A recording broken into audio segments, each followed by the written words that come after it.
Brad, good to see you, buddy. You too, man. I haven't seen you in a while. You look really tan. Hawaii and Australia right before this. Fun or work? Both. Australia was work and fun. First headlining tour over there. And then to beat the jet lag, stopped in Hawaii and flew my family out to meet me in Hawaii for a week. To beat the jet lag or to actually go to Hawaii? Yes. Yeah. To actually go to Hawaii. That's yeah. I mean, we normally tour there, and we actually had that placeholder to play some shows there on the way home. And we've hit that market a lot. For Hawaii? Yeah, we play it every year. And it's rare for country acts to go over there, let alone this would have been our 4th year in a row. And the promoter was kind of like, is it risky that we're doing this every year? And we thought not, but he felt kind of like it. So we gave him that, and I brought my family. Oh, you didn't do a show at all in Hawaii? Nope. Just play. What was Australia like for you? Have you been building a base over there? You know what? It was our first headlining tour, and we had only been once to play that CMC Rocks, like back in 18 or 19. So we hadn't tested that market for me, and it was insane. Like a really quick sellout on everything. Added a second date to Sydney that sold out too. It was fun because it's like it's kind of the UK crowd, the respectful listening, like music people crowd, but with a little bit of party to them because they're Aussies still. You know what I mean? Did you get a little bit of that feeling like you had when you first started in, man, I sure hope we sell tickets? Yeah, for sure. I mean, the same way we felt the first time we decided to go over to the UK without the festival backing it. But they're just hungry for it. They don't get enough of it. So they want it really bad. And they're asking what the set list is in case there's a song they might not know. They're going to go learn it. They're pretty into it. When you perform in a place like Australia, your body clock's got to be so different. Do you give yourself enough time when you get there to adjust? And I won't even say jet lag, but I have friends that are ball players, and if they're East Coast and they're playing West Coast, like even that's a shift to their body and they're feeling it. Does that affect you when you perform? Yeah, I've finally, like, because of the amount of times we've done the UK, I think I fine-tuned it. There's no adjusting. You're not there long enough. So for me, it's like sleep at night as much as you can, but definitely block out at least an hour mid-afternoon to nap. Otherwise, you're going to crash on stage. So if I can, like, leave sound check and lay down for an hour, then I'm okay. And if I do it that way, I'm pretty much still on this schedule when I get home. Whereas if you fully adjust, I've gone to the UK for 3 weeks and adjusted and then come home and you have to do it all over again. So that afternoon nap, since my kids aren't there with me, it's pretty easy to just grab one real quick on the bus and then I'm fine. If America exploded and you had to move to one of these places and live in one of the places that you've toured out of the country, where would you go? Man, I mean, I could tell you, like, based on UK and EU trips, what it would be, and I would have stood pretty firmly on it until this trip to Australia. We only got 2 days in Perth, so we only spent like 2 days in Western Australia. But Perth is like if you trapped Southern California in like the 70s or 80s. I've only been to Sydney, and I have friends that are from it, and they say that Perth, and that it's like a whole other part of like a whole different country. It's nothing like Sydney. I mean, I had only been to Brisbane before this trip. I feel like every pocket in Australia is different, kind of like here in the States. But Perth was like, I mean, the last day we had lunch on like this little main drag with all the shops and all the restaurants, and there was like a car show driving by, and everybody was in 75-degree weather, tank tops, eating lunch outside. And it just felt like, I grew up in Southern California. It kind of felt like being transported back to my childhood. So I think that would be making a run for it right now if I had to pick. Do you surf? I did. I was really bad, and so I stopped. Whenever you're doing Australia or Hawaii, these are water places. I'm not a big beach guy. I grew up in Arkansas. No beaches. Have no use for the beach. So, not for me. You seem like a beach. You look like a beach guy. What do you do water-wise? You just sit on the beach? I'm in the ocean. I love to, like, salt, sand, like the whole thing is my vibe. I love being at the beach. I hadn't, like, what my friends called an irrational fear of sharks. I still feel like it's pretty rational. They're out there. You hear about it all the time. Did somebody ever get bit when you were a kid? No. See, that's why they were like, they're not here. They're in different beaches. I'm like, well, they're in this ocean, you know? Well, you're not wrong. They are in that ocean. Yeah. I don't want to be the one to prove you wrong. I'm just going to chill here. The girls in bikinis are on the beach anyways, you know? Convince me to like the beach, though. I don't know. Like, what is there for me? I mean, I don't know how to convince anybody. My reason is because, like, that's my childhood. Like, I grew up that way. I don't know how to convince somebody that didn't. I don't know how to tell people that think that the shore at the lake is called the beach when it's definitely not the beach. Because I grew up at the real beach. Like, I don't know if you didn't grow up there. I don't know how to sell you on it if it's not your thing. I like being out in the sun. There is a too hot for me. There's a too cold for me. That's why Southern California was perfect. 75 in the sun. I like the way salt water feels on my skin when it dries. I think that's just because that was my childhood for me. Yeah, not convinced. He didn't do it. There's lots of You had girls an in opportunity. bikinis. Yeah. And I'm if married. I'm married now. That's over. Same. That's why I didn't go there in the first place. Yeah, I'm married. How hard was it to move here? 'Cause this is temperate. I don't like weather. The weather here sucks. Yeah, I don't like weather at all. Well, that's how I can convince you. Yeah. The beach where I grew up is 75 every day. So I would like the beach if there wasn't a beach. You just that's Just how it is. stay on the road. That's how where I grew up. I was 1 mile inland from the beach. Yeah, It was 75 and perfect. I love going to California except for everything else, meaning that I get car sick. Mm-hmm. And you have to drive everywhere. And if I lived there forever. 51% of the time, my taxes would be Can't do that. abnormal. It's so crazy. It's just hard to get around. Yeah. But the temperature, love it. So there's that. Moving here was a big adjustment, but it was like it was short though. Like the first 3 months felt like there's no way I can do this. Then all of a sudden it just felt normal. Was it the 19 tornadoes in the first 3 months you were here? No, because I've been here like 12 years now.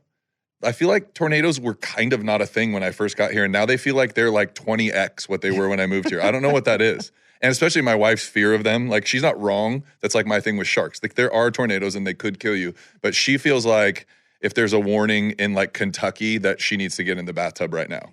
Like your shark irrational fear, she's not wrong. She's not wrong. Yeah, because they do just kind of pop up. I grew up in Arkansas. We had tornadoes everywhere, all the time. So to us, we're like, it probably ain't going to hit us. We're good. Yeah. Unless there's one that's touched down within like a mile. Then we'll kind of lean toward the bathtub. We won't even get in yet.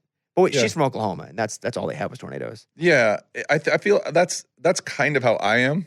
She just, I think since we had babies, mama mode kicked in pretty hardcore. And so, like, if there's any chance it might get there, she's making up a bed in the downstairs closet with no windows. I mean, she's on it. How did you guys meet? I was old. I was probably like OG sliding into DMs. What platform? Facebook. Yeah. I moved to Arizona to write songs way before a record deal or anything. I knew a guy that had a publishing deal, and I knew a guy that was going to let me crash with him. And he said, "LA's not happening for you. Just come try it." And I think they had just started geo-populating. Like, Facebook knew where you were, so it would recommend people in your area. And it knew that a girl that I knew from Orange County was going to ASU, and so she popped up. And I hadn't seen her in my feed in like a year, but because it knew I was in Arizona, she popped up, and her roommate was Taylor. And so I was like, I kind of dated that girl a little bit. And she kind of caught feelings, and I ended it. So I can't tell her to hook me up with a roommate, but I can go around her and DM her roommate on Facebook. But then you got to wonder if the roommate's going to go, "Hey, what do you think of this guy? Don't you know him? No, I told Brett. I told Taylor the whole story. We both knew we were doing an end around, so we avoided that completely. It still didn't. We still had some trouble with it down the line. Once we were like a couple, we had some awkward experiences, but it's all good now. But at first, it was a thing. How long did you guys date before you got married? We dated for almost 6 years, and then the first year that I lived here, we broke up. I wrote a bunch of songs about that. Did you move her here and then you guys broke up? No, I moved here without her, thinking that if I decided this was the right place for me, she would come after. And then long distance just wasn't working in different places in our lives, and it wasn't like there was no big thing. It just wasn't working, So broke up for 2 years and dated other people, and you probably even met a girl I dated because I was in like an actual relationship. I thought you were going to say I dated you. I was like, no. I don't know. I can check. I had a pretty wild time. I'm not that memorable. Yeah, it could have happened. I had a couple years where it was pretty crazy for me, but yeah. So we broke up for 2 years, and the first time we talked in 2 years, I just said, well, obviously this is still something, but I'm not interested in dating again. We've done that before, so you want to move here and get married and start a family? No way. Yeah. It was quick. I mean, she was like kind of on the way out in a relationship with somebody else. We like had to wait for her to end that relationship and then move here. And we were married inside of a year and had a kid inside a year after that. And all that man, rapido, right? Is that how you say it, Mike? Rapido? Rapido. Rapido. I was trying to see what you were saying. Yeah. Rapido. Super Rapido. Caucasian Yeah, version. that was good. That's fast. However, the fact that you dated her for a long time and then it was just like, hey, to me, that feels like respect more than anything. Like, I respect you so much that I think we should get back together, and I'm not going to take her around. Like, if we're going to get back together, I really want to be serious. Yeah, and to be fair, she was the one that wasn't ready the first time. So I was really saying you're going to respect me and not make me wonder where it's going this time. I'm 5 years older than Taylor. At the time she was in college, I was, 27, she was 22, whatever. So that was me saying like, we know it didn't work because of timing, not because this doesn't work. This works. So now we're older, and if we want to get back together, it's because we're doing the thing. And she agreed, and we were married quick. So she moved here, Mhm. and I'm assuming she didn't get an apartment. No, different we than you. crammed into my tiny 1-bedroom in the Gulch. And we ended up buying our first place while we were planning our wedding and didn't even live in it because then we moved into it and found out we were pregnant and that was too small to start a family, and so bought another place. So you bought a place and you couldn't even move into it. We lived in it, but while we were renovating it, so we kind of lived in it. Yeah. You know what that's like. You like cram into the corner bedroom while you fix up the rest of the place. It was finished for the last 2 weeks that we owned it. So we didn't really live in it. Did you write any songs about that whole experience of the breakup, the long breakup, and then get back together? Oh, yeah. You Ain't Here to Kiss Me is about the breakup from my first record, and then we re-released it on the last record. That's literally, I visited her in California. We broke up, and I flew home early on New Year's Eve. That's about our breakup. Dear Me is a song that I wrote. I think that was on the Ticket to LA record, my second record. Dear Me is about kind of if I could go back and tell my younger self, like that breakup is fine. You're going to be all right. You get the girl back. And that I wrote that after we got back together. I've written a ton of breakup and get back together songs about Taylor. What about songs you wrote about from that period where you weren't together? Are those kind of persona non grata? This is terrible, but I haven't really thought about it since you asked the question. I didn't. I think I was always, it was always hurt. No, I'm seriously though. No, I know, yeah. I think it was always hurt. Yeah. No, I'm being serious. I have never thought about it, but I think it went more topical than personal for those 2 years. I dated a girl that while we were broken up that definitely wanted to take it to the next step, and it never like registered with me why I couldn't, because on paper I should have probably, until I got back with Taylor and I was like, oh, she just wasn't her. So I think when I was writing songs, I would either write a breakup song about Taylor or write to a topic instead. Writing to a topic is interesting. I have a friend who has a massive song. It's pretty much his song that people know him for. He's got a few number ones, but that's like his song. But the song is not, he wrote it, but it's not about him, which is interesting because he'll tell the story of the song and go, hey, I'm going to play this song for you. It's a big one. I was in a writing room and she had this idea and it was about a guy. And it's always kind of weird to hear a song that someone wrote, not about them, but then they sing it and you know them for it. So you've always felt it's about them. Yeah. Do you have any of those? Yeah. Especially more lately. Up until marriage and kids, I tried to always write from like not just personal experience, but like current experiences. I feel like that's the best way to be authentic and connect with fans is like, this just happened last week. I'm just like you. You're just like me. You're not alone in this type thing. But I realized pretty quickly, especially with kids, like if you do that, you're writing a lullabies record. You can't just do that, right? And so I had to really fight to then let other writers in the room share their experience to write their song. But like, you can still, even though it's their story, you can take an experience that you've had that comes close to that and draw from that so that you can lend to the song. And have it still like kind of have your writer's DNA on it a little bit, I think, which was a challenge I enjoyed. But it is still weird to then go, this is kind of my story. Like this is my song, but it's not really my story. Because you wrote it. Yeah. And he wrote it with her. And now he's like, when we wrote it, it had nothing to do with me, but his life has kind of turned into that song. So now I can go, and who knew I was writing about what's happening now more than it was 10 or so years ago. But I always feel like that's an interesting experience as a songwriter and an artist when you're writing a song from a songwriter's perspective that's not you, and then you're the face of it as well. Yeah. I think your first job is to be authentic, but your second job is to connect with everybody and everything that people are going through. So you can't really do both. You can't hold on to that authenticity in the moment thing and give a little bit of everything to everyone all at the same time. So you do have to stretch it a little bit, I feel like. How tall are you? 6'6". God dang, you're that tall? Yeah. And you're still wearing boots? Yeah, 6'7" today. There should be some sort of law. I came in tennis shoes. You guys hated it. Well, I didn't. Apparently, you could see up your shorts when you sat down before I walked in. I also had shorts on, so I changed. But we like to keep our camera angles very low, so it goes right up the shorts. Yeah, it was a Speedo, to be fair. That's true, but it was a very baggy Speedo, which was weird. Yeah, it was. I've lost weight. If you are 6'6", I do feel like boots are illegal. Yeah, I mean, I'm not wearing like a cowboy boot that has like a 6'6". heel on it. Are you kidding me? Yeah. It's a deceiving 6'6". My favorite thing, meet and greets every show. I get this one. You don't look this tall on Instagram. I don't know what that means. Does Instagram have like it's like you're leaving a liquor store after you've robbed it and there's like a measuring tape on the wall? Like what does Instagram really tell you? I think that means you don't put up enough pictures of you with normal sized people because then we would know. Because when I hadn't seen you in a while and walked in, I was like, God dang, like you're pretty buff too. You hitting it pretty hard. Yeah, in the last year and a half or so, I've been like digging into health and wellness a little bit. What does that mean? A lot of things. I quit drinking last year. I got really into like longevity and things that kind of extend your lifespan. Everything's kind of geared towards being around for my family as long as I can. Do you do Brian Johnson stuff? No, I think he takes it a little too far. He thinks he's looking better. I think he's looking worse. He's looking weirder, Yeah, huh? he's kind of see-through at this point. Yeah, he's looking. He looks like a super villain, a bit. Yeah. And he's like 44, but he could either look 70 or 31 depending on the day. Yeah, and he spends so much time. I just joked with somebody about this the other day. He spends so much time on this thing that don't die has really become like don't live because he's not living at all. He's doing nothing but not dying. Why'd you quit drinking? It started with how hard mornings with children were.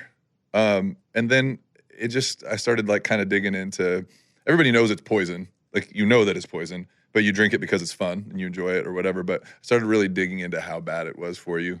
And then as I got older, like hangovers got real and kids got up early and it just wasn't it wasn't good for me. And it made my wife nervous that I was getting older and still kind of getting after it. And so it was an easy decision for family. The last few weeks, including today before you came over, I've done acupuncture to sleep. I don't sleep well. So I've tried 13, 14 different things with some effort, with some investment of my time. Like, so not just, I'll try this for a day and see if it works.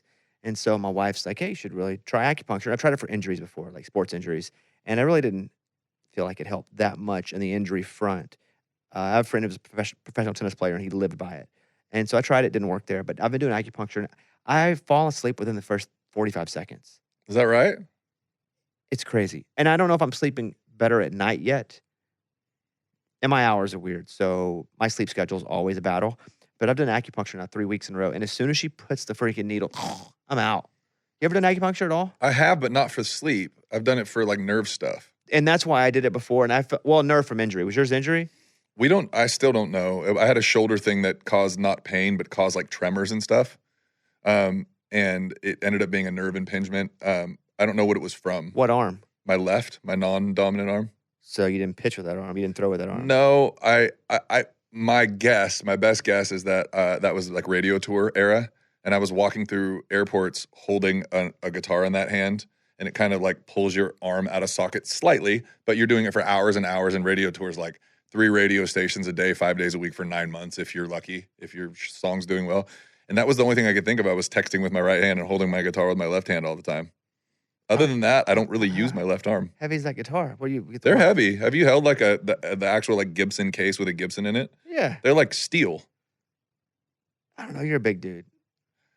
If you got a better guess, I don't know. I saw on TikTok these coffee mugs that weigh 22 pounds. Have you seen those? No, why? Freaking hilarious. What's the point of this mug? To see if you can drink out of it without spilling it. That's just, what are we doing? I know. I bought one. Yeah, yesterday. That's what we're Mike, doing. have you seen those? Weren't they like $200? The one I bought was. It was like 89. It was still too much. I saw that one guy drink it like holding a baby, like no problem. That's the one. Yeah. Yeah, that's the one. You haven't seen that one? No. You must be on a different algorithm than us. We're on the cool guy algorithm. You must be on some nerdy algorithm. What is your algorithm on TikTok? Mostly sports. But it changes based on which one of my friends is like gone on a kick and sent me too many things that day. It got political to the point that I was bugged by it and I had to you can go in and reset it. Mm-hmm. I had to go reset it because everything was Trump. And whether good or bad, I'm like, I don't need everything to be political. Like, I actually come here for music mostly. That's how my Twitter is. I had to get off Twitter. Yeah. It's too much. So right now it's mostly baseball, and it will be most baseball seasons be mostly baseball. I'm a big Dodgers fan. I think you know that. Yeah, but it's like you guys... This is the same question I asked to my friends that are Ohio State fans. Like, how fun is it to root for a team that has all the money and doesn't give a crap and just spends more than everybody else? Really fun. Super fun. Yeah, winning's awesome. I guess I'm a bit jealous. Because, yeah, winning's awesome, but I I had struggled. So last basketball season, I'm a massive Arkansas fan. We have John Calipari, so we spent a bunch of money on our basketball team. But we knew that wasn't going to be our year. But Tyson Chicken, spent millions of dollars, bunch of NIL money. Like, we're going to be really good this year and the years to come. It just felt weird because I'm not used to being a favorite or having money in anything at all. I'm a Cubs fan. We always suck except 2016. And I'm an Arkansas fan, and we just generally aren't good. Yeah. You're not wrong. Like, it feels better if your team isn't expected to win and then they win. When Ole Miss had that, I played baseball at Ole Miss. Great baseball. When they won that College World Series that they weren't expected to even go to, that felt better than the Dodgers winning the World Series. But being a fan of a team that wins more often is still better than being a fan of a team that loses more often. Have you met Clayton Kershaw? Not Clayton. Most of the Dodgers, not Clayton. Have you met Ohtani? No, not yet. He's new to the team. I was surprised how big of a dude he was. He's really big. We were looking him up today. He's not Brett Young big, but he's No. like 6'3", 240. Yeah, he's proportioned the same as me, but just a little shorter. He's a big guy. Unicorn. Yeah. And he does it all. You played baseball at Ole Miss. What was that story? How'd you end up there? SEC had the best conference in college baseball at the time. It does pretty often, but at the time it was like hands down the best. And I had turned down the draft out of high school because they weren't offering enough money, and I was going to get a full ride. It just felt like the right decision. And I saw 4 California schools. You're allowed to go on 5 official visits. I saw 4 California schools, and then I went to Ole Miss because my high school shortstop had a visit there. What were the 4 California schools? I always forget all of them, but SC, University of San Diego, the private school.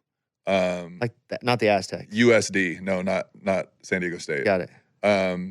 And then, so I did SC, UCLA, USD, and I always forget the 4th one, but it was in Northern California. It might have been a smaller one, like Chico or something like that. And it was just because it was a party school and I was interested in maybe having some fun in college. So you ended up in Oxford, Mississippi. Yeah, my shortstop got an offer while we were there, and it sounded nice to go somewhere with somebody I've been playing with for 6 years. And our center fielder went on the trip with us, wasn't getting an offer, and they gave him what's called a preferred walk-on position where he's going to have to pay for school, but he's going to make the team.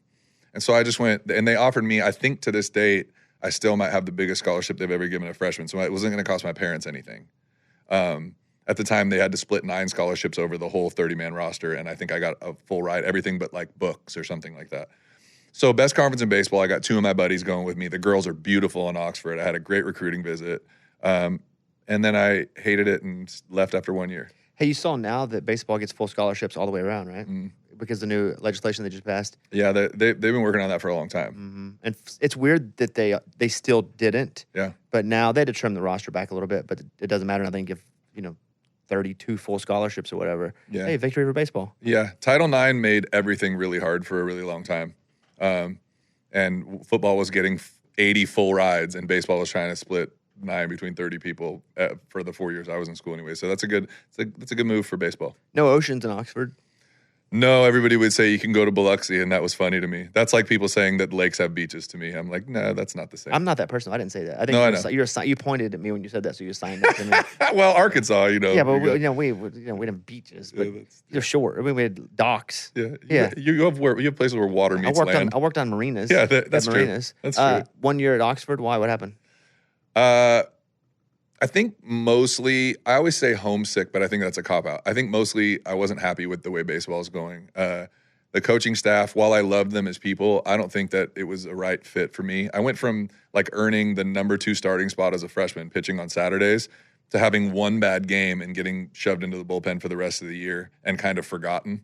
And had I known that they were going to replace that coaching staff over that summer, they went to Bianco that summer. Had I known they were doing that, I would have stayed, but I was just nervous that I wasn't going to see the field again, which wouldn't have been fair. I won my first 2 starts and then had one bad outing. So I was like, I was just an 18-year-old making a rash decision, I think. I should have stayed. Did you keep playing ball after that? Yeah, I went to Fresno State, and opening night my junior year, I blew out my arm in the bullpen before the game. Had Tommy John surgery. And so when did the music thing start? Unofficially and officially. Unofficially, I went to a Christian school and everybody led worship, and I got shoved into the position of leading worship every Friday in front of 700 people or whatever. Always just thinking that's all it was. I didn't think there was any future in that. That was a hobby and a kid that a thing that kids did to get girls at Christian schools. You know, it was athletes or guys that led worship, and I was like, well, I'll just do both. You know what I mean? And when I hurt my arm, I sank into like a little bit of a depression. I didn't know what I was going to do next, and it was like I was in a big Dave Matthews Band phase, and so it was like drinking beer at the lake and learning how to play Dave Matthews Band songs. And then I moved back from Fresno to Southern California, and a few of my friends had gotten jobs in the entertainment industry, and one of them was doing makeup for the Pussycat Dolls, and it was right when they took off. They had Don't Ya at radio at the time, and she introduced me to some industry people.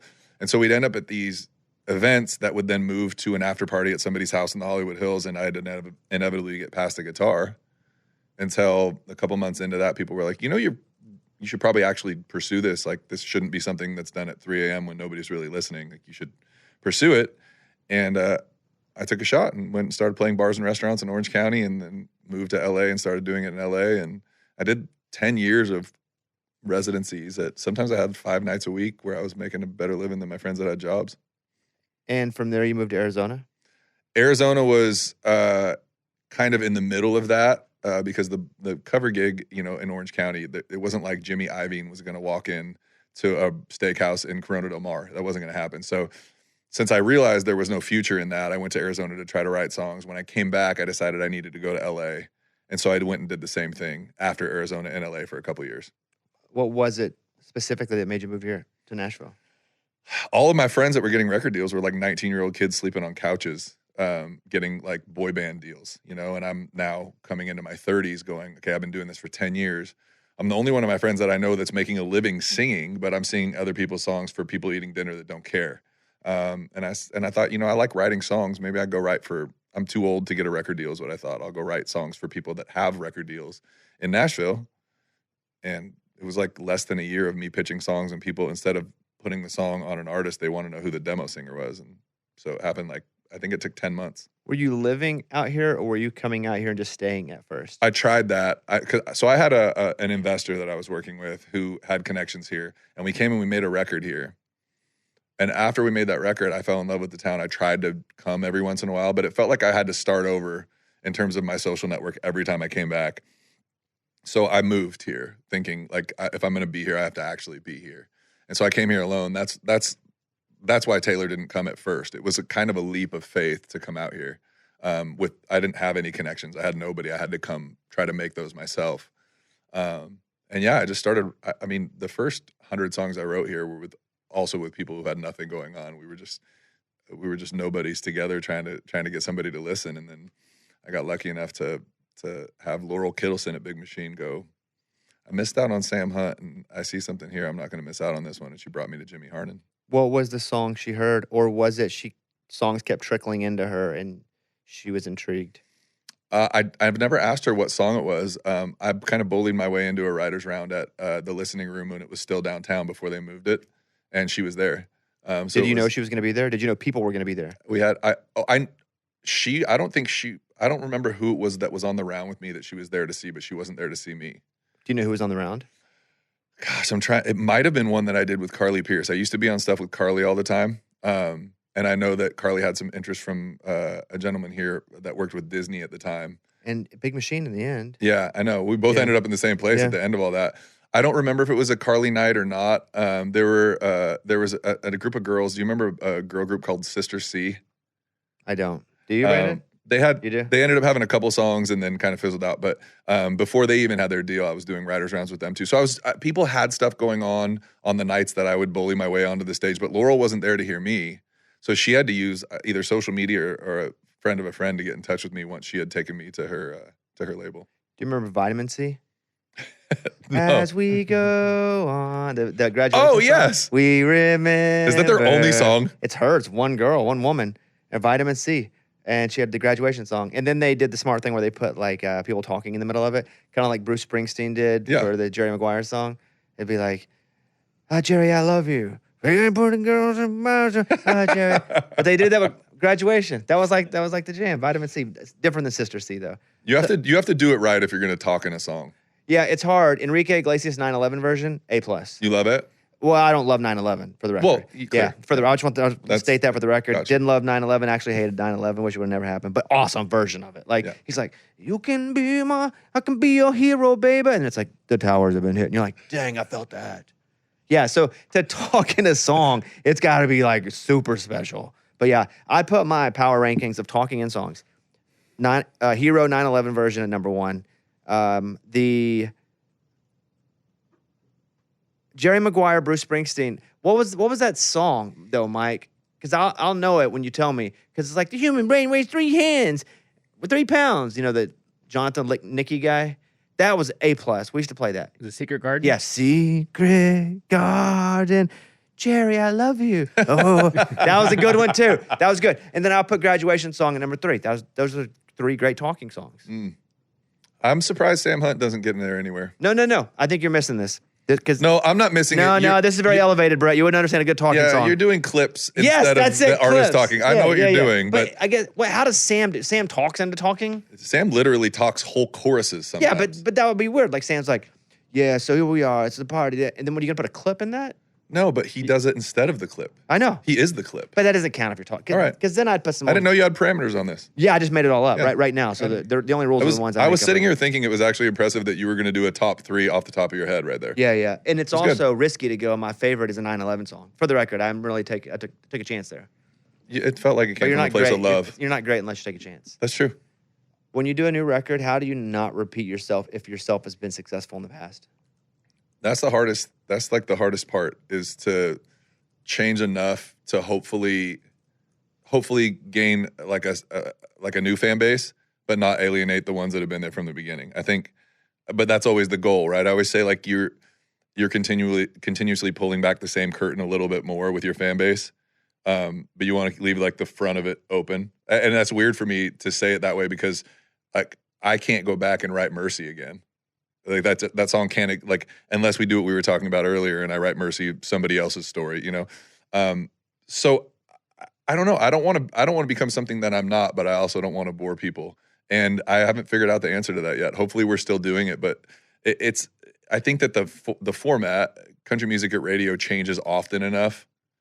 I mean, I've been here 12 years and we went from what we were calling bro country to what I feel like is full-blown traditional country right now for the most part. It changes often enough that if you kind of follow what's working, you might stay fresh and different enough. But I don't know the answer. I think it's more important to be authentic than it is to worry about boring people.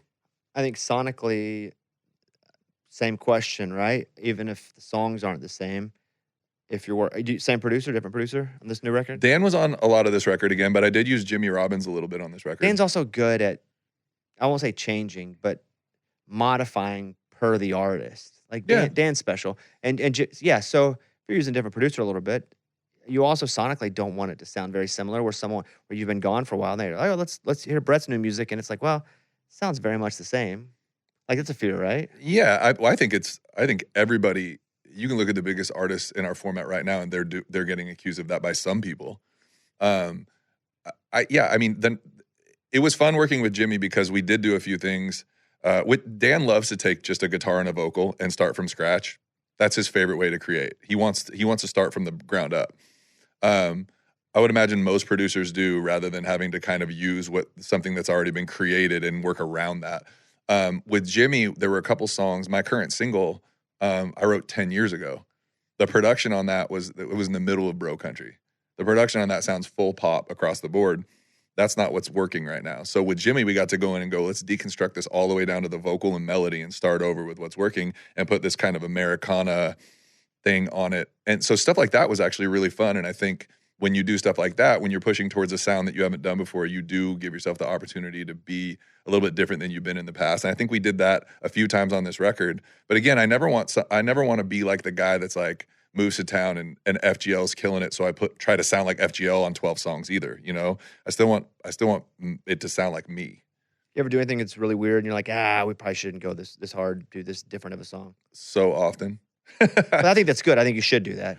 Sometimes we'll write that song thinking there's no way anybody will ever hear this, but we need this exercise in songwriting to not get stagnant. Or me and Jimmy had a guy named Tim Myers who was originally in One Republic, who left the band but is still a big songwriter, come into town. And I had this ridiculous idea that I was half kidding when I threw it out, and we wrote it. And it's a song called Conway to Kanye.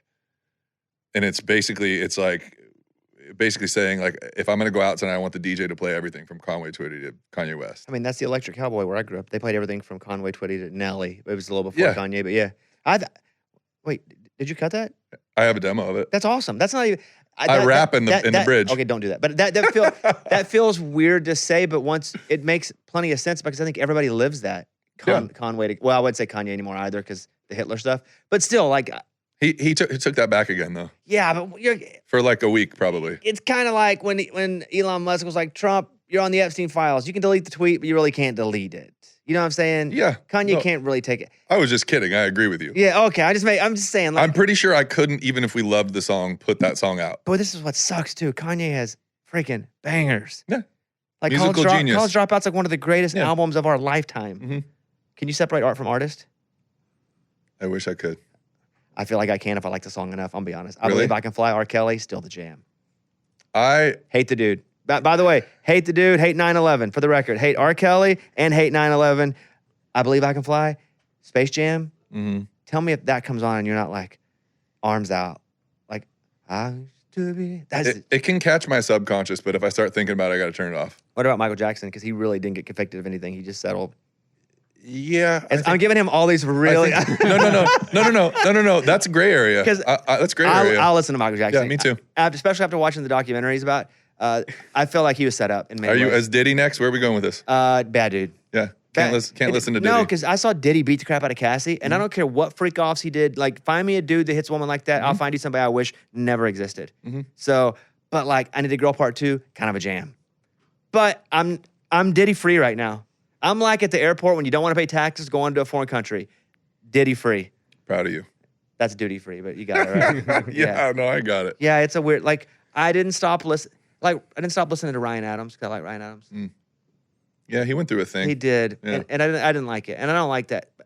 And maybe I don't think I'd be friends with him, but his music's good. It's really hard for me to separate to the point where if I really get into somebody or their art, I do the whole like don't meet your heroes thing. Oh, yeah. I'll avoid them on purpose because I don't want to let them ruin it for me. The hard thing about artists is artists are artists because they're, we'll just use the universal term weird. I think there's an insecurity in anybody who creates because we're trying to find love in a way, right? It doesn't matter what it is. If I'm doing comedy or you're like you have to have a screw loose to do this, whatever this is, and hopefully it's the right screw. But many times a person that is doing an art also has an art brain. And an art brain can be very dangerous because you're going to do weird things in one area and you just hope they're the legal areas. The hardest thing for me is there are people in this town that I just don't like as people and they make really good music. And so I'm not allowed to like their music because I just don't like them. Yeah. Like that's a hard part for me. Especially with what you do. Yeah. I don't ever talk bad about them. They just don't exist to me. Yeah. You ever see that Black Mirror episode where they blocked, you watch Black Mirror? Mm-mm. Oh, it's the greatest show ever. Yeah. Is that, wait, hold on. We need a show right now. Is that our next show? No. It's not? No. Okay. No. Is it my next show? You'd be a worse person if you. Okay, so I don't It's need my the show. favorite. The Office at 1, power ranking, my favorite TV shows ever. Thank you for asking. The Office at 1 still. I think it's Black Mirror 2. Wow. All time. And the episodes have nothing to do with each other. They're all separate. And it's basically where technology, like all the dark places technology is taking us. Mike, where does that fall on your list? I mean, yeah, some of that stuff has actually come true because it started back in like early 2010s. Some of Yeah. that stuff, it's reality now. Watch. I don't want to do homework with you because you'll beat me up. You're a lot bigger than I am. But White Bear, if you go to Black Mirror, I believe it's season 2. Season 2, yeah, episode. There's an episode called White Bear. Watch that. And if you're like, I think this show's for me, then you continue All right. on. I'll answer back.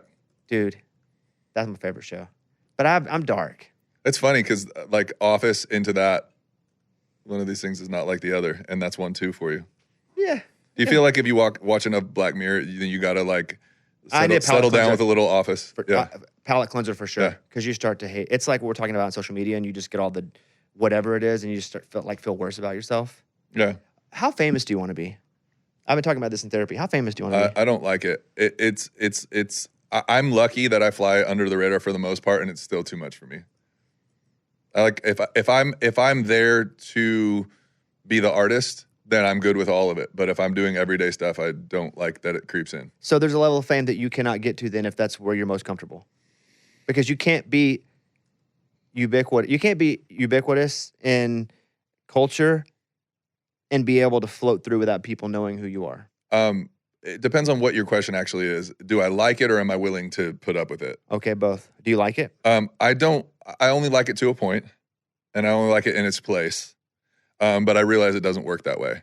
I would like to be, what was the question? Famous enough to not worry about my family being provided for.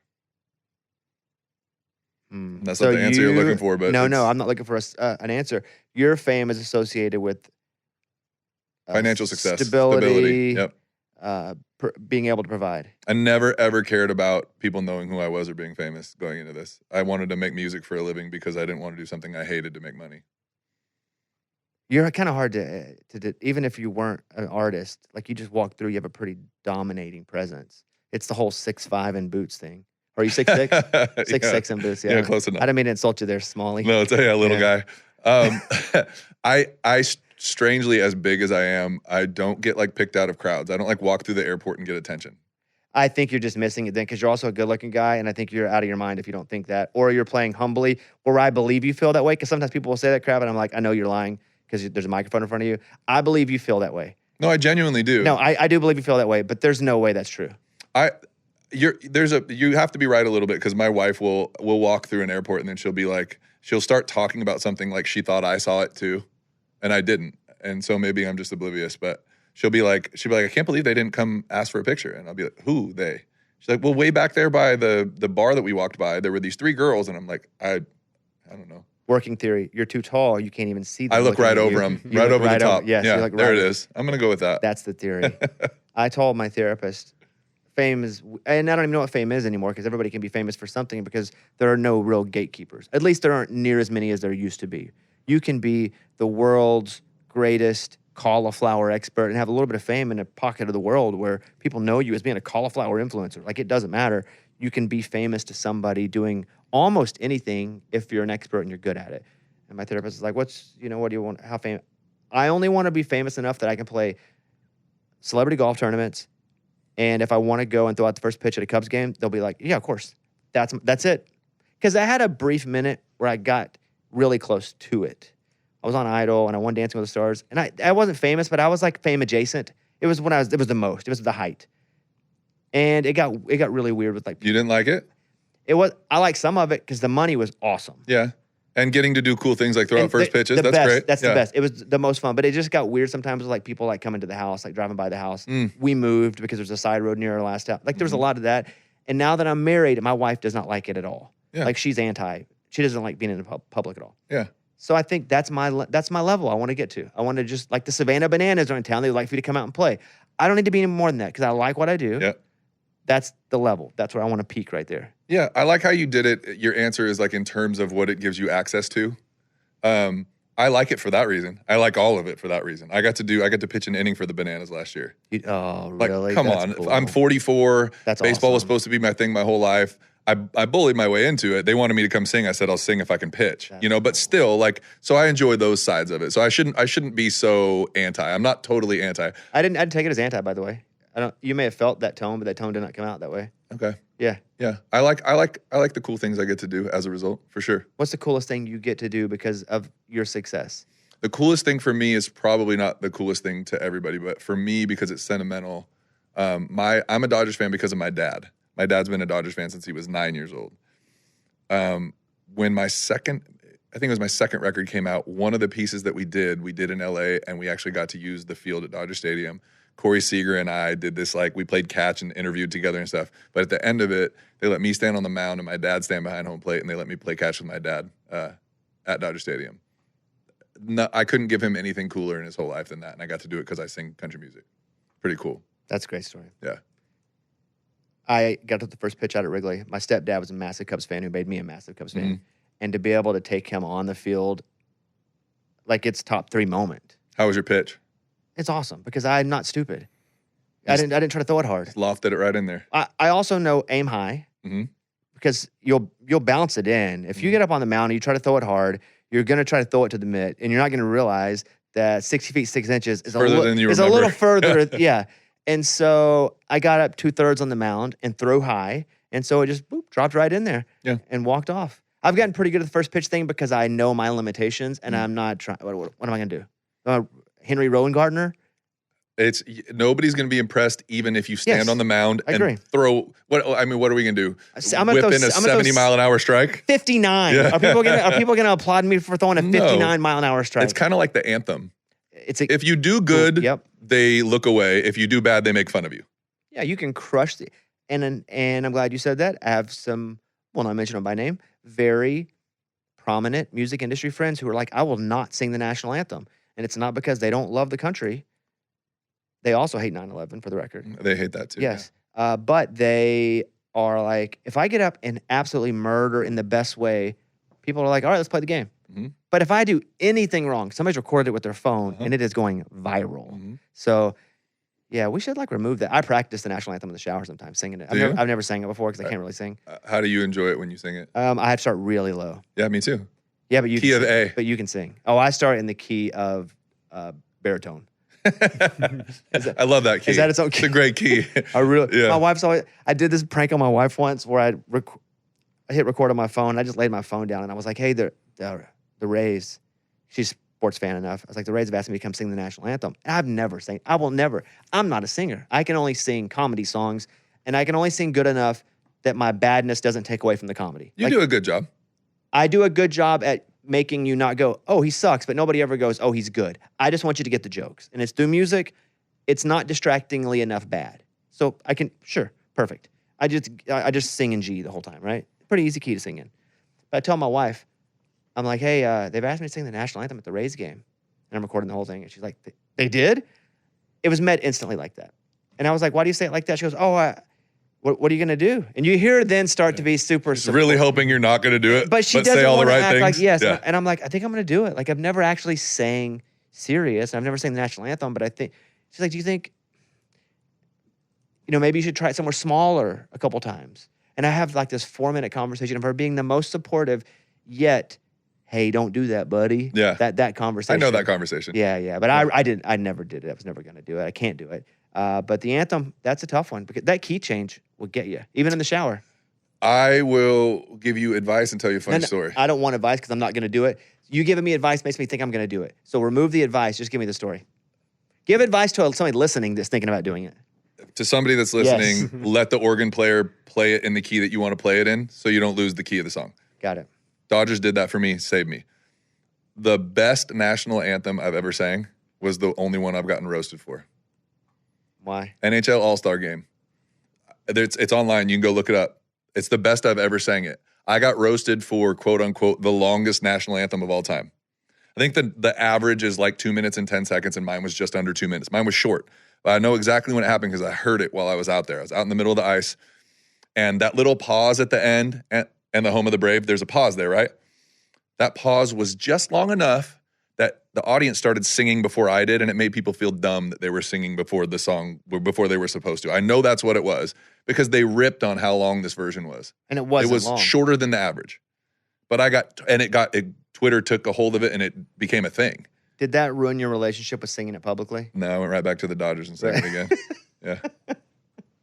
It just, I hope nobody hates me for this, but it just solidified my dislike for hockey. I don't get hockey. I grew up in Arkansas. Yeah. But you grew up in California. At least you had like the Kings, the Ducks, nothing. My neighbors did. I had baseball, basketball, and football. Yeah. What about soccer? Mm-mm. I didn't get me either. Hockey is soccer on ice. Interesting. Yeah. Except they allow fighting because they know people don't like it, and if they take out fighting, people will really not go. Sorry, I'm grandstanding right now. No, soccer seems to be a little more running than skating. Yeah. You watch Stanley Cup at all? No. Yeah. A lot of my podcasts will talk about it, so like I know who's in it. I know it's Edmonton and Florida. I'll be watching reruns of The Office. Yeah. You'll be proud of me for it. You have 11 songs on this record. This is an era where people are putting a lot of songs. Mm-hmm. I'm sure you recorded or at least wrote a lot more songs. Mm-hmm. Why 11? Why only 11? Why as many as 11? I mean, 11 wasn't the sought after number. I probably have 350 unreleased songs like from writers' rooms that are like produced out as demos. How many? Probably like 3. Really? Somewhere between 300 and 400, yeah. Wow. Every time I make a record, it's like I said earlier, I want there to be at least something for everybody, at least one thing for everybody. I want there to be a heartbreak song. I want there to be a love song. Now I want there to be something family oriented. There's a couple of those on this record. And then sonically, I kind of want to have a little bit of everything. And I feel like in this climate, if you're Morgan Wallen or somebody like that, where every song you put out is getting treated like a single, then sure, I'll put 37 songs on a record. But the reality for me and the way that my songs are consumed, the singles get the attention and I get somewhere between 2 and 4 singles off a record. And so I don't want to burn too many songs on a record, knowing that Drink With You that I wrote 10 years ago had single potential. I held it till a record I knew it would be singled on. And I do that with all, I call them my babies. I do it with all my babies. I want them to get a chance to have their day. You have Lady A on one of the tracks. You guys are pretty tight, huh? Yeah, I love those guys. Who do you ask of the group, or do you ask the manager? Because since I know all three of them, and all three of them I know very differently because they're all very different people. Yeah, for sure. This was Charles. This was Charles. I wrote this song knowing that I wanted another artist parent to feature on it. And it just happened to be that the same day that I got the demo back of the song, I was flying back from Augusta with Charles from his charity event. And so like a light bulb went off. I was like, I don't get just one artist parent here. I would get 3. Let me play this for Charles real quick. And he immediately said, let me call the guys and see what they think. You toured with them, huh? My first tour, 53 dates. They said 1953. Yeah. Like, God dang, I've been in this town a long time. We You walked did up. 53 dates with them. They kept extending. We ended up doing Europe with them too. That was the one that Kelsey was on. That is a long batch of shows. Mm-hmm. That's pretty cool. It was a blast. I think we booked that, and then I shouldn't say my first tour because after we booked that, Luke took me out for 3 weekends. Luke Bryan, that was me, him, and Brett Eldridge, and then even Lee Brice and Justin Moore had that co-headlining tour. So we filled the like couple months leading up to the Lady A, but my first like full tour was Lady A. I have a couple questions about this because as we're recording this, I don't have the record. So sometimes I like not having the record because I can ask dumber questions and have an excuse. But when I see Taste Like You, that's funny. Yeah, they didn't let me put that out on the first couple records because they thought the title would be too risque. That's funny. That's why. Yeah. So is it what? I don't know. What's that song about? So I like that he's just like I haven't heard this. Yeah. Tell me about it. I just want to know what it's about. It's about a breakup ruining like some of your favorite things because you enjoyed them with that person. So like whiskey tastes like you. Like I can't drink whiskey anymore, even though it's my favorite thing because it reminds me of drinking whiskey with you or kissing you after you had a drink of whiskey or so on and so forth. It's a lot less pervy than where my mind goes. All right. Yeah. Full House. How rude. That's what I think of. That's my, it's not the show. I could have called it Fuller House too, right? It's about my daughter. It's, we wanted 4 kids. And after we brought our second daughter home, I had this like really overwhelming feeling that completed our family, and my wife agreed. And so Full House just meant that she completed our family. In case you didn't know 2.0. Finally gave men being bad at expressing their feelings the female perspective. I just was thinking, for the longest time, it's in weddings and stuff, and I was like, well, this is really a song about men not expressing their feelings, but then it's used in weddings, so women marry us and stay with us even though we can't express our feelings. Like, what's the deal there? And so I really liked Hannah McFarlane's voice, and I thought, let's not get the same 4 knuckleheads in the room to try to fake like we know the woman's perspective. Let's let Hannah ride it with us. So we brought her in, and she crushed it. You know what's interesting about you? I think, like, I like hearing you say stuff. I don't feel like you say that much stuff. What do you mean? Like, you have opinions, and, like, you're not afraid to talk about stuff. I just don't know you as talking about. Like, I know you, and if I saw you at a restaurant, I would stop and be like, hey, dude, what's up? Good to see you. So I know you well enough to do that. But, like, I don't see you saying stuff. Like, you should say more stuff. If you're getting at what I think you are. I'm not getting at anything. I'm just saying I don't know you to say much stuff, and you say a lot of stuff, and I've enjoyed hearing you say stuff. So, like, I don't know. I have, like, a pretty probably unrealistic fear of misuse of platform because when other people do it, it grosses me out. I think if you're famous for being a musician, then talk about music. Don't use your socials to tell people how to vote. I'm not saying tell people how to vote. I know. But when I'm a very opinionated person, like overly opinionated, and I try to keep that out of the world where fans are consuming the things that I say and do. Well, you don't have to be polarizing. I know, but I'm worried that I will anyways. I think if we hung out enough, we'd want to punch each other in the face, but I think that's a good thing. Like my best friends, I want to punch in the face I agree. sometimes. Those are the best friendships. Yes. I just think you should say a little more. I'll say anything you want. I'm not asking you to. No, I'm not asking you to say anything specific. You're an interesting guy. You're compelling when you talk, even when you have opinions I don't agree with. Like I don't think hockey is soccer. I think they're even though I don't get either one of them. And now I'd push back normally if I cared. I don't care. I don't like either one of the sports. But I think you have a lot to say. I think it's interesting. I think you should say more. That's my only piece. I just want you to one time tell that to my wife. No, I probably don't need to. I probably don't need to do that. Dude, congrats. Congrats on the new record. Thank you. It's always a big deal because it's a lot of time and energy and work. And then you put it out, and then you have to wait and see how people feel about it. And that's always a very vulnerable feeling. Yeah, it is. And it's also nowadays just the way the climate and the way people consume music. There's an upside to it, which is you put it out with a single, and then before you pick your next single, you get to see how people feel about the rest of the record. And so there are some perks that come with it, but also it's a weird time. So it's nice to have a new project and be proud of it, but you kind of got to just go into it kind of hopeful with no expectations. I can know that I'm proud of everything that I put on this record. This is actually the most meaningful record I've ever put out for me because it touches on things I was going through 10 years ago, and it touches on things that I went through last week. So I'm really proud of it and excited to put it out. Hopefully it grabs the right ears. Did you write today? I did. I came straight from a write, actually. Was it a good one? It was a good one, yeah. One thing that I like to do, I'll let you in on what the song was today. There's a song on that record called Say Less. I like to grab things that, quote unquote, the kids are saying these days. Maybe it makes me feel younger or relevant or whatever, and turn it into a song. And we did one of those today. You didn't do Kanye to Conway? No, but I will send when we get done here. I'll send that one to you. I think that's a brilliant concept, though. It just can't be used right now. But it's like you were pushing yourself to write something ridiculous that ended up being really, really like that's so relatable because I think that's everybody our age that went out. Yeah. Especially if you grew up where country music was.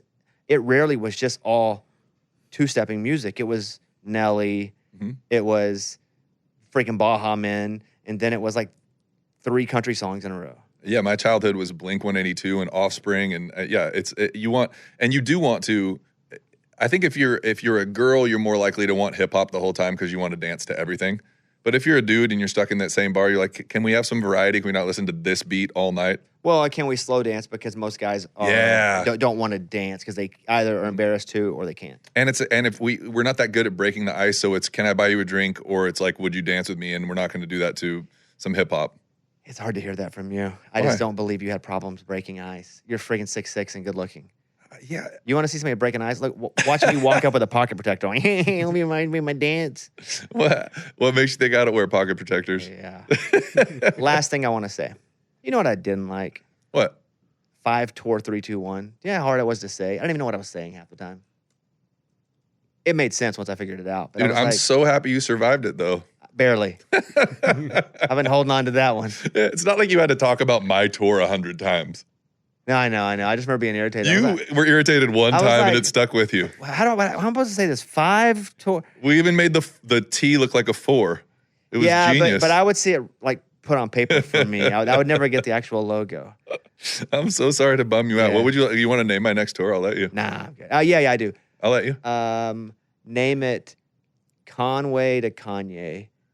You don't want it to have anything to do with my current record? Mm-mm. Oh, jeez. All right. Do you know Conway Twitty? That wasn't his real name. What was his real name? His name was like, I don't know, Richard or something. But Mikey may look up his real name. But he went on a map and he found Conway, Arkansas. But he grew up in Arkansas. I did hear this story. Near Helena in Twitty, Texas. I did hear this story. Mm-hmm. Mike, what is it? Harold Lloyd Harold. Jenkins. There we go. Harry. Yeah. That dude was a pimp. He was a pimp. See, he didn't need icebreakers. No, he had sideburns. Yeah. Like big ones. Do we need to grow sideburns? I did for a while. It didn't work. Really? I even grew them where they like ate my face to the front. Oh. Yeah, I was trying anything for attention. Wow. Did you ride like a Yamaha bike too? Remove Honda? Remove Yamaha or Honda. But you did have a motorcycle? No, just a bike. Oh. Just a bicycle. Yeah. Just rode for Uber Eats. Yeah, it wasn't very cool. All right, new album, 2.0. It's just 2.0? Yeah. Yeah, it was originally because of the version of In Case You Didn't Know, but we started thinking about like new chapter in my life, taking care of myself. I like it. You know, the whole I would thing. tell you if I didn't, because I'd be like 5, 4, 3, 2, 1. Yeah, no, you didn't like that one. Nah, not really. But 2.0, like I like it. Thank you. Yeah, I appreciate it. That's pretty good. Hey, what's up? The artist that sings on the 2.0 of In Case You Didn't Know. What's her Hannah name? McFarland. Why'd you choose her? You know what? She didn't even have anything going on at the time. I heard her. She would post a bunch of her like playing and singing covers. And I just loved her. There's little bit of that Leanne Womack thing going on in her voice. And I've got such a deep voice that like, I just always thought I wanted to sing on a song with her. And she didn't have offers or anything when we brought her in to write the song. And in between writing it and getting ready to make the record, she got a little traction. And it was like, she's already on the demo. I need to have her on the record. She crushed it. I think she's a star. That's awesome. Yeah, it was cool. Final 2 questions. Do you play anything now? Like sports? Yeah. I'm kind of obsessed with golf. You are playing a lot of golf? Yeah, I'm suck at it, but like it's the only sport I've been bad at and still enjoyed. You have a handicap? Yeah, I'm a 14. You know who I play a lot of pickleball with is Ross Mm. Copperman. Does he pickle? Oh, dude, he's really good. I didn't know he ever got usually- away from his athletic greens. I just always see him with his shaker Well, you talk bottle. about somebody who loves Brian Johnson. Yeah, well, there you, That dude loves Brian I can see Johnson. him just being full Brian Johnson Yes. podcast and the whole thing. He like posts pictures of his meals and he's like, "This is the Brian Johnson meal." It's like all broccoli. But Ross, he was a big tennis player. He was a tennis player. I did know that. So he's good at playing pickleball. I bet he is. But like creatives like yourself, sometimes we have days open where all my work friends have they have to work. I'll come into town. Now Let's you do live it. too far. You live too far. Yeah, it's 25 minutes. You live too far. So, okay, that's one question. The other question is, give me your Mount Rushmore 4 favorite artists of all time. I know. That's really It's tough. hard. I know, and no cheating. No number 5. No. Need 4 straight up. There's 3 that are easy for me because of their influence that they had on me. First concert I ever went to was Boyz II Men.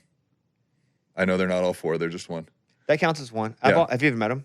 Yeah, I got to do 2 different crossroads with them. That's awesome. What a dumb question by me and no research, but they're awesome, aren't they? So and nice. they're the nicest people. And I have actually the demo of my song "You Didn't" that I put out by myself. Wanye sings on the second verse on the demo. He's on it. I have that so demo. cool. I want to release it someday. But Boyz II Men, first concert I ever went to was Boyz II Men and Montel Jordan. So Boyz II Men, the song that got me into country music in Southern California when there was no country music was 1993. Don't Take the Girl, Tim McGraw.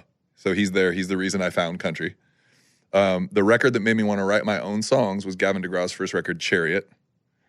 And then I think my favorite voice of all time, my parents, they don't know how good their taste in music was. It was accidental that they fell on soul and R&B, but Sam Cooke is my favorite voice of all time. Yeah, Sam Cooke's pretty legit. Yeah. He just sings. He like misses because he's going for it, and it sounds better because he did, and I think there's something special in that. Yeah, favorite Sam Cooke song? Darling, you. That's a good one. Send me. That's a good one. I think I was born by the river. Oh, yeah. In a little town. He's so good. Yeah, those live records too. Like I've got a couple Sam Cooke live vinyls because you can't really do much as far as fix that in post. No, Like it is what it is. They're freaking awesome. They're so good. Yeah. You know what? Actually, fun fact: Gavin DeGraw does one of my favorite covers of "Change Gonna Come." Sam Cooke. Fun fact: Montel Jordan, 6'8". This is true. This is how we do it. Yeah. See what I did there? And that's what we did. Okay, look, everybody. Records Out 2.0 at Brett Young Music. Follow him. Say more. Okay. Don't say less. Say more.